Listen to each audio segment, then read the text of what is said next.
kí igbákejì gómìnà Ọ̀ṣun state tí wọn kò rí ajé wọlé ọwọ́ bá wa jókòó papọ̀ ní ọjọ́ tìní.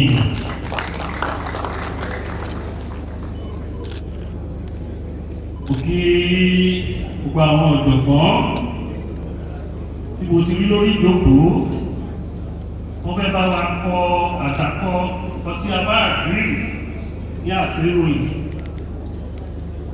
Kábíyèsí wa Onírìṣà wọ́n ní a máa ṣe pàdé ní wákàtí kan wá rẹ́rìn-ín.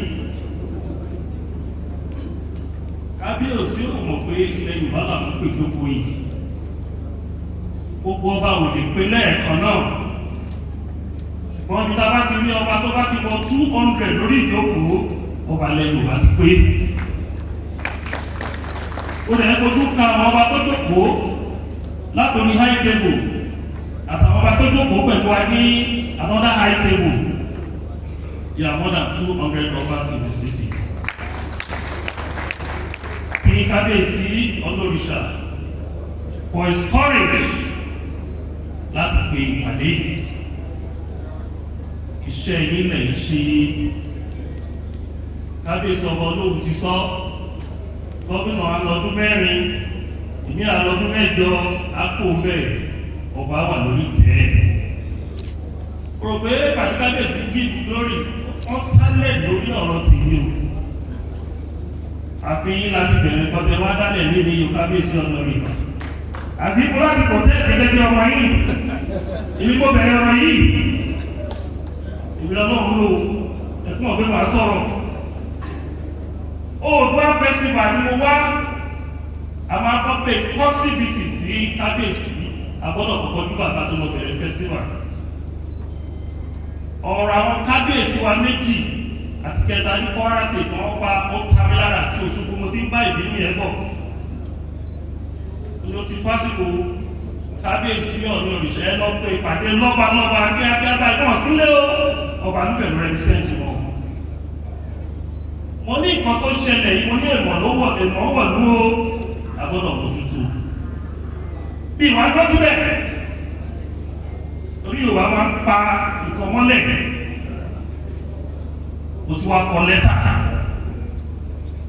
mo kọ sí gbogbo gómìnà mẹ́fà. Mo copy gbogbo council of obas. Wọ́n á copy Kábíyèsí Onírìṣà nìkan. Pé nǹkan tí mo ní ní pé òsìkú bàbá Yèyé lórí ìtẹ́ báyìí èyí ló kàn. Tẹ́gbẹ́ kú bàbá Yèyé wà lórí ìtẹ́ èyí èyí kan ní akọ́fì pásọ́nálì. Iṣẹ́ wà lọ́wọ́ iná ṣe. Rò pé gbogbo yẹn lórí conference tàṣí lọ́jọ́ ti ní.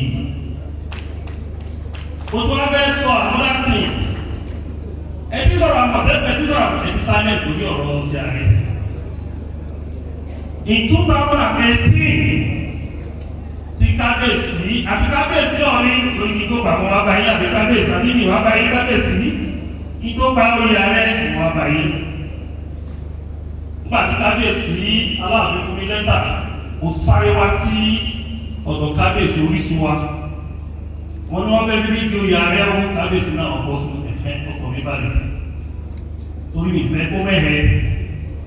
Nígbà tí gbogbo yìnyín tán mo wá pe àwọn ọ̀jọ̀gbọ́n ní ilẹ̀ Yorùbá àsìkò ààrẹ tèmi gbọ́dọ̀ yàtọ̀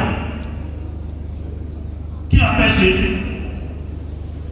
Ibẹ̀ ni àbá ti wá wípé kí àwọn gómìnà wa pe Southwest Security Summit.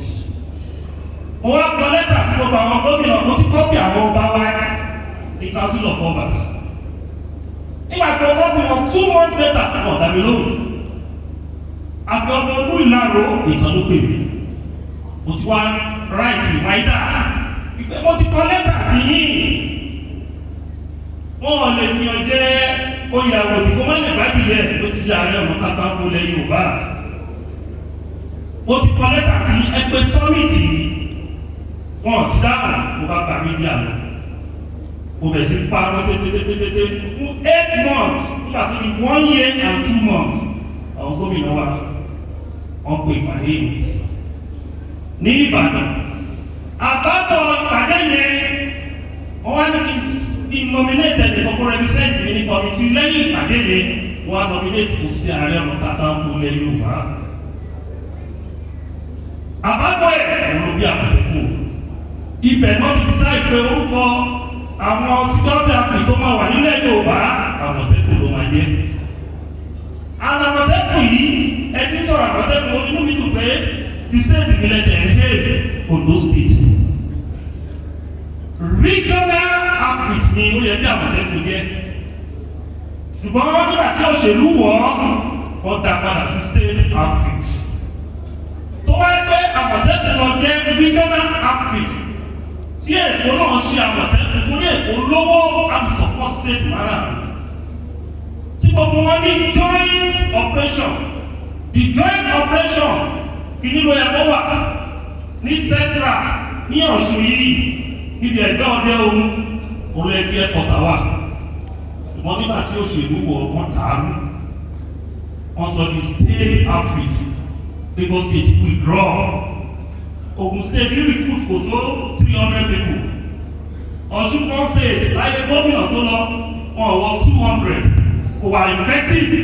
Inú mi dùn pé Amitoni Shitu wọn ẹ̀páwà àwọn nígbà tó ń ṣe Àmọ̀tẹ́kùn ó wà bíbá yìí.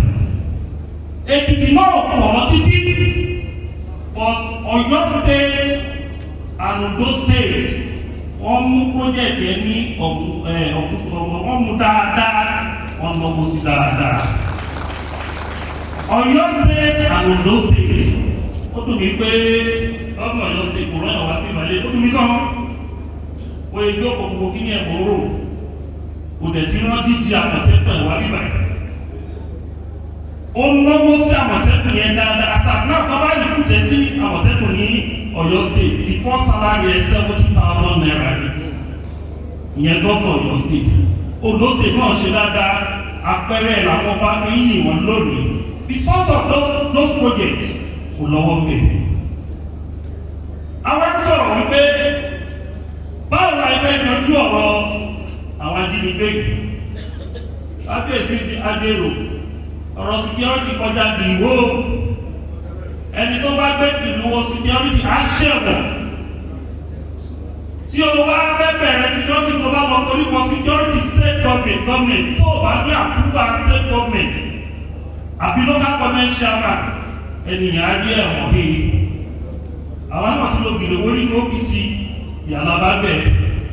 Nǹkan tó kọ orúkọ OPC jẹ́ tèmi ẹlẹ́ni tí àti ìlú ilé mú ọ̀rọ̀ security ta ṣe lẹ ìwà láìpẹ́ àkúgbà gọ́ọ̀mẹ̀ntì. Ìdí ni pé ìdí tó wá pẹ́ pé ìjókòó ẹ̀yìn lọ́ba ìní ó wúlò. Ìpàdé ìní yìí ó wúlò. Tí ẹ bá mark pressure lórí àwọn gọ́ọ̀mẹ̀ntì wípé each community àbí àwọn socio-cultural group tó wà nílẹ̀ Yorùbá power wọn kan complement effort àwọn security agency yìí a máa achieve a lot. Ìwọ́n á jẹ́ pé kẹ́kẹ́ ní wọ́n pé ó kàn lọ wọnú inú gbé Èkìtì tí ò gbé Èkìtì ẹnì kó wò lè wọnú gbé Ayédìdí mọ èmi tí mo jẹ́ pa Ayédìdí ni mo ti wá ẹnì kó lè wọnú gbé Ìkàrẹ́ tó èmi tí mo wá láti Ìkàrẹ́. Mo fẹ́ ṣàkíyèsí sí fídíò wọn tó jáde láìpẹ́ yìí. Mo rò pé àwọn ọlọ́pàá ti mú kan mú àwọn tó ṣètò tí ó bà wá ń gbé lórí àwọn lọ́balọ́ba yẹn. Nígbà kan interrogate ẹ̀ wọ́n wá ní ìbọn mélòó lẹ́ni ó lè pè pọ̀ sẹ́wọ̀n. Ẹ̀yin mélòó lẹ́ máa ń sọ pé ó ní mẹ́sàn-án. Ó wá bẹ̀ lọ́wọ́ ẹ̀pẹ́ ẹ̀yin mẹ́sàn-án irúgbọ́n ló ní kan lè pè pọ̀ sẹ́wọ̀n mẹ́sàn-án làwọn náà ní. Àwọn tó wá bẹ̀ lọ́wọ́ ìyẹn wá sọ pé ibo lẹ máa ń fi ìbọn yẹn sí ó ní inú gbọ́ kìjì ni kì í ṣe inú ìgboro. Táwọn bá fẹ́ lọ sí operation àwọn àwọn ọkọ̀ ní amóhùnmọ́ ní gbó wọn àwọn pray láti dàgbà síbẹ̀. Ibẹ̀ ni wọ́n ti sọ̀jẹ́ fún àwọn Àmọ̀tẹ́kùn. Àwọn Àmọ̀tẹ́kùn náà wọ́n gbọ́dọ̀ lọ ní forest department of Àmọ̀tẹ́kùn. Good. Bravo. Kì í ṣe pé ẹ̀kọ́ tó yí wọ́n fi ara tẹ̀wà ní ìgboro nìkan.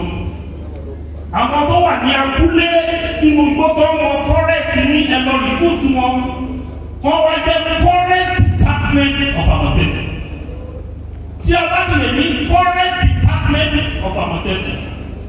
ẹni pé wàhálà àwọn Fúlàní tó máa ń pè láti ìlú kó wá síta yẹn á dìbò díẹ̀. tí ẹ bá gbọ́rọ̀ kábíyèsí ọba Alára ẹni pé nípa àwọn ọba yẹn ó wà highly coordinated.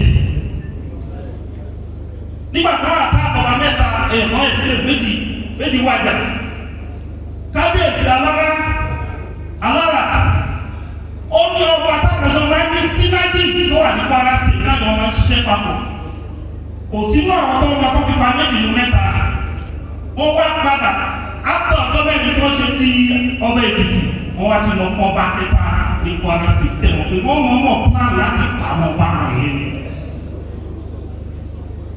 ọmọ Yorùbá ẹ fúnra o ẹ báyìí ká máa fi bí sólóore o a ní láti múra gidigidi abálábá rẹ̀ wọ̀ kì í ṣọ̀lẹ́ o ó yẹ kí kábíyèsí ọ̀ nímọ̀ agbára tí ààrẹ wọ̀ kì í ṣọ̀lẹ́ o tó bá ń sọ̀rọ̀ ẹni tó ní ọmọ ogun jù nílẹ̀ Yorùbá kò sí tó ní 10% ọmọ ogun tí mo ní ogun bẹ́ẹ̀ ni mo sọ fún yín kábíyèsí lẹ́yìn ìgbà tí mo di ààrẹ tán mo wá kó gbogbo àwọn ẹgbẹ́ security outfit gbogbo ogun ọjọ́ mo kó àwọn hunters ọ̀nà mẹ́rin péré mẹ́rin ní gbogbo wọn jọ mo kó àwọn vigilante mẹ́rin ní wọ́n gbogbo wọn jọ mo kó àwọn àgbẹ̀kọ̀yà mẹ́ta ní wọ́n gbogbo wọn jọ pẹ̀lú ẹgbẹ́ méjì kan pẹ̀lú OPC ó jẹ́ taxing organization. Our name group yẹn ní Southwest Security Stakeholder Group. Àwọn kọ́lẹ́tà sí gbogbo ẹ̀mí ọba láyé. A lè dẹ́kun ilé ẹ̀kan. Ṣùgbọ́n àwọn organization ta sọ yìí ẹ lọ pè wọ́n kí wọ́n ṣe community security network ní ìlú yìí. Ó dẹ̀ pé àwọn ọba bíi mẹ́ta ló ti sọ̀rọ̀ community police torí community police ọlọ́pàá informant ni o. Informant lásán ni o. Kò lè múlẹ̀ o. Mo kò máa fọ informant ni o. Community security network in your community. Ààrẹ ò lè máa rìn láti gbogbo ìlú láì bá búwa ní ìgbúdọ̀ dérú kò báyìí institution báyìí ìwà ṣe ìkọ́tẹ́yìn ọba wá ní ààrẹ òde òfin kò dẹ̀ tẹ òfin mọ́lẹ̀. Mo gbọ́dọ̀ tẹ̀lé due process lébi pé tí bá máa ṣe nǹkan wáyé nínú. Mo tún wá gbọ́ àwọn ọ̀rọ̀ tí kábíyèsí ọmọ ọlọ́wọ̀ sọ inú mi dùn. Mo ní this is a king with ideology. Ọkọ̀ sí wẹ́wẹ́ federalism. Tá a bá ṣe federalism, true federalism in Nigeria, we are deceiving ourselves. Ṣé gbogbo community security yẹn? Ibú Àmọ̀tẹ́kùn tí ò bá di state police, à ń tóra wájú ẹ̀. Àmọ̀tẹ́kùn supposed to be a state police. Tí Àmọ̀tẹ́kùn bá jẹ́ state police, community police gbọ́dọ̀ wà. There must be a check and balances between different security structures. Tá a bá ti padà sí region, tó bá gbé federal, state and local government láì wà lórí ẹ̀. If federal police remain federal police, kí state police wà kí Àmọ̀tẹ́kùn kó di state police. Kí àwọn ọba bá recruit àwọn èèyàn fún local government chairman kó wá ní community policing. Bí ọ̀rọ̀ security ṣe lè wọ́ọ̀kì nìyẹn. Ìjọba náà kọ̀ọ̀kan pè mí láì lọ́wọ́ ìjọba nú. Nítorí pé mo lọ́wọ́ ogun. Ìgbà gàmí ọ̀nà bàbá ẹni à ṣẹ̀wọ̀n. À ṣẹ̀wọ̀n àmọ́ kéde máa ń dé. Tòbí láàrin wa, ó lè gbé olè gbà wà nílẹ̀ Yorùbá. Ọlọ́pàá lórí ẹnìkan tó bá pa during the operation. Ẹni ẹyọ kan tó bá pa tí ò sí àpúrúbà gọ́ọ̀nà ń bẹ̀. Wọ́n sẹ́kọ̀tà kan ṣe di lẹ́tà sí ẹni. Wọ́n bẹ̀rẹ̀ interrogation lórí mọ́gà. Tẹ́lẹ̀ ò bá ní èèyàn, ìyẹn lè rú rẹ̀ for life. Àwọn náà ti ṣàkọ́bí ayé o, àṣàdédé jẹ́ tó o, àṣàdédé wá due process o, a ti ṣàkọ́bí àyí, ó bu wa lọ́wọ́ la fi wá due process lábẹ́ èsì. Tí àbábà ti dúró federalism, kò sí bí Nàìjíríà ti lè move forward. Wọ́n á fẹ́ suggest ní ọ̀kábíyèsí iṣẹ́ wà lọ́wọ́ yín. ọlọ́run ti fún yín ní facilities ọlọ́run ti fún yín ní facilities láti gbé gbogbo ọba lẹ́yìn Yorùbá àti pàdé lẹ́yìn Yorùbá kò sí nǹkan tó gbọ́n yín láti pẹ̀lú pàdé ilé ẹ̀ méjì lọ́dún inú mi lẹ́kùn pé kábíyèsí òṣèlú ti sọ fún yín pẹ̀lú ìjọba ìjọ yìí kábíyèsí ọ̀mí ẹ̀pẹ̀ twice in a year kí a máa korí ní ọ̀rọ̀ lẹ́yìn Yorùbá tí ẹ bá ti ń ṣe lemọ́lemọ́ àwọn gómìnà abẹ́rẹ́ wọn rẹ̀ kọ́kọ́ ìfọwọ́ pẹ̀ ní pàwà mo ń gbẹ bọ́sìtì mo ní kó lọ gba gbogbo kọ́ńtà gbogbo àwọn ọba tó wà lórí ìjókòó yìí ẹni láti máa kàn sí àwọn ètò lẹ́yìn Yorùbá bẹ́ẹ̀ pé wọ́n ní tí ò bá dáhùn lẹ́sílẹ̀ fún Odùduwà conference yẹn twice in a year gẹ́gẹ́ tí lo ẹgbẹ́ kan tí wọ́n ti dálẹ̀ Yorùbá ọba kọrọ̀ ẹ̀kọ́ wọn sí abẹ́ lórí ẹ̀dùn wọn lọ. Ojú abẹ́ bẹ́ẹ̀ gbogbo àyàn ọba láyé ọba Òṣùmàwé sọ ọba Ọ̀wọ̀ sọ ọba tó bá ti gbàgbé ìṣẹ̀ṣe kì í ṣọba o ọba tó fẹ́ jẹ ẹ̀sìn kan náà fi ẹ́ níjọba o ẹnu tó pè jọba wọ́n pè ní traditional ruler. If you are a traditional ruler, tó o bá believe no tradition tó bá ní ẹ̀sìn ìgbàlódé ló gbà o ti di faith lórí front tó wà o. Irú àwọn ọba bẹ́ẹ̀ yẹn ó máa ń ṣe é ṣe kí wọ́n rọ̀ wọ́n tó bá jáde. Irú àwọn ọba bẹ́ẹ̀ yẹn ó máa ń ṣe é ṣe kí wọ́n jí wọn pé tó bá ní ìrìn àjò. Torí kò sí ọba tó jáde nínú ìlú tó ṣe ojúṣe ẹ̀ tí irúmọlẹ̀ mẹ́ta ò ní tẹ̀lé lẹ́yìn tó kò gbogbo irúmọlẹ̀ yìí tẹ̀lé yín. Ṣùgbọ́n ọba tó bá ti gbà bẹ̀sìn sódì tí ò ṣe kọ́ bí ẹ kó ṣe irúmọlẹ̀ àti ọmọ pé ẹni tó bá jẹ ńlá ẹni tó bá jẹ lára dímọ̀ kò là ń pè lọ́dọ̀ ńlá. Ta ló máa tẹ̀lé ẹjọ́ tó máa kọ́ pa ẹ̀kiri ìtọ́jú wọn máa ṣe kó ṣe é. Ó lè fẹ́ kí kábẹ̀sì rẹ̀ wà fún àwọn community tí àwọn local government tó lọ ṣe lọ pé ọba tó bá ti jẹ tí ọba ti wọ ìpè bí wọ́n ti qualify. Ọba tó jẹ tí ọwọ́ ìpè bí wọ́n ti qualify ìjọba. Ọ̀pọ̀lọpọ̀ gbogbo gbogbo ààrẹ MP Abiola kò jẹ ibà. Àtìrí àwọn onítàn yẹ̀yẹ́ tó ní kí ló jẹ ibà.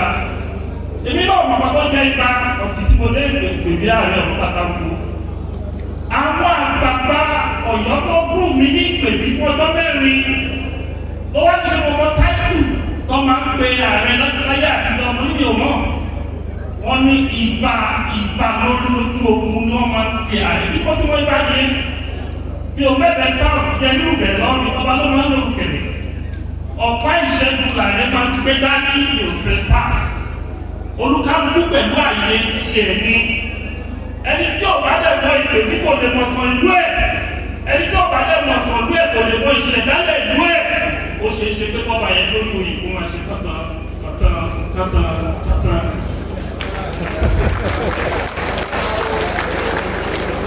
Wà ẹ̀yìn kábẹ́sì àti àbúrò mi ò tọ́lẹ̀ tó rọ́bà yẹn ló sọ jẹ́sẹ̀ very good. Wọ́n jẹ́ ká gbogbo àjọ bọ́ sórí fún ìkàfẹ́ sọ̀rọ̀ security. Sunday Igboho lè mọ gbogbo òkè òkùnkùn mi lọ. Ṣùgbọ́n kì í ṣe gbogbo ẹgbẹ́ Yorùbá ló lè mọ̀ jù mí lọ. Ọ̀tọ̀ ni pé bẹ́ẹ̀ ló sọ̀rọ̀ lórí social media, ọ̀tọ̀ ni kéèyàn ní structure. Ṣùgbọ́n èyí Yorùbá ọ̀rọ̀ social media máa ń ká mi ní ìwé. Ẹni tó rẹ̀ ń sọ ọ́nà ẹ̀jì gbàgbà mú. Wọ́n á bẹ̀yẹ fún gbogbo ẹgbẹ́ mẹ́tàlá yìí ẹ̀fún ní chance wọ́n bá àwọn gọ́ọ̀mẹ̀ntì sọ̀rọ̀. Wọ́n wá bá wọn ṣiṣẹ́. O tún wá sọ lẹ́ẹ̀kan sí i láàrin wájú ọ̀run alájẹpọ̀ ní sọ yìí. Kẹ̀kẹ́ ká bá àwọn gọ́ọ̀mẹ̀ntì ṣiṣẹ́ papọ̀ láàrin oṣù mẹ́fà. Security àlọ́lẹ̀ pátá ìsọ̀lẹ̀. Mo ti sọ fún ìgbẹ́lẹ̀ tó sọ, ó lé lẹ́ẹ̀kan tó ní sọ láì. Àlọ́lẹ̀ pátá, wọ́n á dúpẹ́ lọ́wọ́ èèyàn lọ́balọ́ba inú mi dùn forí pé ọ̀bọ̀ olóhùn ọwọ́ represent Aláké. Inú mi dídùn pé ọba Ìpárá ọwọ́ represent ọba Rẹ́mọ. Àti rí Oǹdó state ọba bí àti Ọ̀ṣun àti rí Èkìtì. Èkó àti Ọ̀yọ́ láàrin púpọ̀. Ọmọ mi ẹ̀jẹ̀ kan tó wá sí o. tó bá nígbà tí ọ̀nà òrìṣà bá ti pé irú ìpàdé yìí ẹ̀jẹ̀ kẹsẹ̀ gbogbo agbé o torí gbogbo ayé ló mọ̀ wá báyìí o tó bá pé irú ìpàdé yìí ní ọjọ́ wájú fún ọ̀bá wá tí kọ̀ọ̀kan bá ṣe ní ìṣẹ̀lẹ̀ ńlú wọn gbogbo ọmọ Yorùbá ń wá fún wọn o kí ni gbà lásìkò ẹ ṣe ọgbẹ́ fún àtẹ̀tẹ̀.